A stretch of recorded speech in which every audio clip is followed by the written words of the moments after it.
Alors dans ce cours, je voudrais aborder avec vous la grande différence en fait entre une dispute et une discussion. Dans une dispute, en général, on traite l'autre.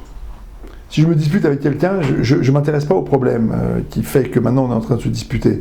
En fait, je suis en train d'insulter l'autre, sa mère, son père, sa famille, jusqu'à Adam Arishon, je ne sais pas moi, selon le niveau de violence de la dispute. Dans une dispute, on ne traite jamais un problème.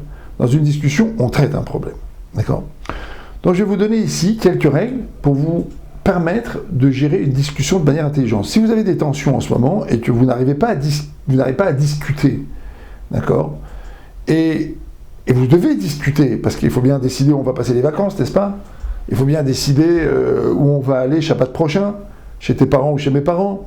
Il faut bien qu'on arrive à décider de l'école où on va mettre nos enfants. Et voilà, on est maintenant pris dans une discussion, et en fait cette discussion peut devenir une dispute. Alors, je voudrais vous éviter ça et vous permettre de faire en sorte que les sujets conflictuels soient des sujets dont vous puissiez discuter. D'accord ? Alors, je vais donner quelques conseils. D'abord, si vous êtes en colère, n'abordez pas les sujets sensibles. Ça veut dire quoi si vous êtes en colère? Mais justement, c'est des sujets qui fâchent. De toute façon, on sera en colère. Dès qu'on va commencer à en parler, on sera en colère. On va s'affronter. Ben non, justement. Vous êtes en colère, vous êtes tendu, ne parlez pas. Le sujet est un sujet qui fâche. Commencez d'abord par quelques paroles d'affection. Regarde. Je t'aime beaucoup, je suis content d'être marié avec toi, et on n'est pas d'accord sur ça, j'ai envie de te dire mon point de vue, écoute-le, et je vais écouter aussi ton point de vue. Après, je vous donnerai une clé, si on est vraiment, tous les deux, vraiment pas d'accord, d'accord? Donc d'abord, commencez avec des paroles d'affection. Quand Yaakov, d'où on apprend ça? En Torah-pi, d'accord? Quand Yaakov arrive chez Lavan, c'est raconté dans le livre de Bereshit, dans la Genèse, dans Parashat Vayetse, la sexualité de Vayetse, il va voir des bergers. Il leur dit, mes frères, Achai, il dit, Loet et Asef et Amikné, pourquoi vous êtes là maintenant autour du puits? C'est pas le moment d'amener les puits. Alors ils vont lui répondre, ils vont lui dire, non, mais c'est parce que la pierre, il faut du temps pour la soulever, il faut qu'il y ait du monde qui arrive. Mais moi, à la place des bergers, j'aurais dit à Jacob, et qui es-tu toi maintenant pour nous dire ce qu'on doit faire? Mais il a commencé, il a dit, Achai, il a dit, mes frères. Une parole d'affection, une parole bienveillante. D'accord ? Donc dans un couple, c'est fondamental. C'est pas parce que c'est des sujets qui fâchent que l'amour doit disparaître. D'accord ? Donc d'abord, des paroles d'affection. Je t'aime beaucoup, je t'aime, je suis content d'être marié avec toi. Il y a des sujets sur lesquels on est d'accord, des sujets sur lesquels on n'est pas d'accord, c'est naturel. Bien maintenant, on prend le temps de discuter sur ces sujets pour prendre donc notre décision. D'accord ? Alors maintenant, il va se passer aussi autre chose, c'est que si on ne prend pas garde à précisément préserver un cadre à la discussion, la colère va faire que on va mettre sur la table d'autres sujets, ce que j'appelle le tiroir 14. D'accord ? 14, c'est la gématria, la valeur numérique de Yad. Pourquoi ? Parce qu'avec la main, on passe la main par en dessous, on ouvre le tiroir et hop, on ressort les dossiers. D'accord ? Dans une discussion, on se restreint au sujet qui nous intéresse. Où est-ce qu'on part en vacances ? Où est-ce qu'on sera Shabbat prochain ? Qu'est-ce qu'on fait pour l'école des enfants ? On fait notre alia ou on ne fait pas notre alia ? D'accord ? Alors vous allez me dire, bon, d'accord, mais c'est quand même un petit peu théorique parce qu'il y a toute une série d'émotions, de sentiments, de ressentis qui sont associés à ça. Oui, bien sûr, mais évidemment. Mais dans la mesure où vous avez choisi de discuter, vous exprimerez certains sentiments plus tard. Gardez ça de côté. Une discussion, ça ne se gère pas avec un point final. Qu'est-ce qui fait que les gens se disputent? C'est parce que quand ils sont en train de discuter, ils veulent absolument mettre un point final à la discussion et dire leur point de vue. Et à un point, c'est tout et c'est comme ça. Comme si en quelque sorte c'était urgent d'être entendu maintenant et d'en avoir fini tout de suite. Pas du tout. C'est une discussion. Vous devrez l'avoir encore une fois ou deux, très certainement. D'accord ? Donc n'essayez pas d'abord de clôturer la discussion. Essayez d'abord d'avancer dans la discussion. Essayez d'abord de donner chacun un point de vue. Et donc, oui, il y a des émotions, mais dans cette discussion, vous les exprimerez plus tard. D'accord ? Ça, c'est important. La deuxième chose aussi, c'est le langage. Le dibour. Vous savez que dibour en hébreu, et ça, c'est un outil fondamental dans la Torah-pi. Dibour, déver. Davar. Le dibour, la parole, c'est déver, la peste, c'est les mêmes lettres que la peste. Davar, une chose. On dit en français, j'ai dit quelque chose. D'accord ? Et l'autre, il dit non, tu m'empestes avec ce que tu racontes. D'accord ? Dans la parole, il y a dibour, il y a davar une chose, il y a déver aussi, il y a la peste. On peut complètement détruire. Il faut aussi savoir autre chose, c'est que pour dire précisément qu'on s'exprime en hébreu, il y a la amira, qui est une parole douce, et il y a le dibour, qui est une parole plus dure. D'accord ? Quand on choisit la discussion, on choisit la amira. comme c'est marqué dans la Torah à plusieurs reprises, Vayomer. Hachem, il s'adresse à Moshe, par exemple, à Moïse, notre maître, il dit Vayomer, il a dit, d'accord? Alors, il faut choisir son camp. Je veux dire, où on est en train de discuter, et donc dans ce cas-là, on va choisir des mots qui sont des mots de conciliation, d'accord? Des mots qui sont agréables, et donc on va pouvoir discuter, on va pouvoir se faire entendre. Donc vous avez compris, d'accord? Un climat tranquille, on n'est pas en colère.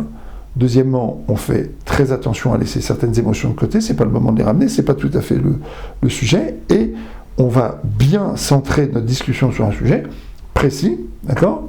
Et on va en parler avec des mots qui sont des mots d'empathie. D'abord des mots d'empathie, des mots d'amour, d'affection, et ensuite après on va exposer ce qu'on a à dire, d'accord? Il y a un autre point aussi, c'est l'écoute. C'est-à-dire que ce qui est important, c'est de ne pas s'interrompre. D'accord? Vous avez envie de discuter, d'abord commencez par écouter. Parce que souvent les gens disent, bon, assieds-toi là, on va dialoguer. Et l'autre il se met à parler. Non, non, pas du tout. Viens, assieds-toi là, redis-moi ce que tu as envie de me dire. Je veux t'écouter. Je me sens tout joyeux de t'écouter. Je suis heureuse de t'écouter. D'accord? Donc très souvent les gens quand ils disent, bon, on va avoir une bonne discussion, hein, vas-y, assieds-toi là, et hop, ils se mettent à parler. Non, non, non, non, pas du tout. On écoute. Viens, on s'installe. C'est pas assieds-toi là, viens, on s'installe. Et viens, je vais t'écouter. Dis-moi, redis-moi ce que tu veux me dire. Alors évidemment, l'autre à ce moment-là, c'est possible qu'il ait tellement de frustration qu'il se vide. D'accord? Gardez bien en tête qu'à ce moment-là, vous pouvez dire, attends, moi je veux discuter. Ok, j'ai compris, on a plein d'émotions négatives tous les deux. Parlez à la première personne du pluriel. On a plein d'émotions négatives tous les deux. Ok, je sais, j'ai compris. Bien, on laisse ça de côté. On se concentre sur le sujet. J'ai compris. De toute façon, on devra prendre une décision qui va nous coûter à tous les deux, parce que un de nous deux devra être mévataire, un de nous deux, finalement, devra aller vers l'autre. On n'était pas forcément d'accord sur le sujet. Ok. Donc, il y a l'écoute. Grâce à l'écoute, vous allez pouvoir donner à l'autre sa place, son makom. C'est intéressant cette notion de makom, de place. En hébreu, le mot makom, ça vient du mot mekayem. Par exemple, on dit de Akadosh Baruch Hu, de Dieu, qu'il est le makom du monde, le lieu du monde, parce qu'il est le mekayem, c'est lui qui le porte. D'accord? Il y a un objet qui est posé là, hop, Hachem m'y porte. D'accord? Quand vous écoutez quelqu'un, quand vous choisissez de discuter, comme on l'a dit ici, et que vous choisissez d'écouter, l'autre, il va se sentir compris. Il va sentir qu'il a une place.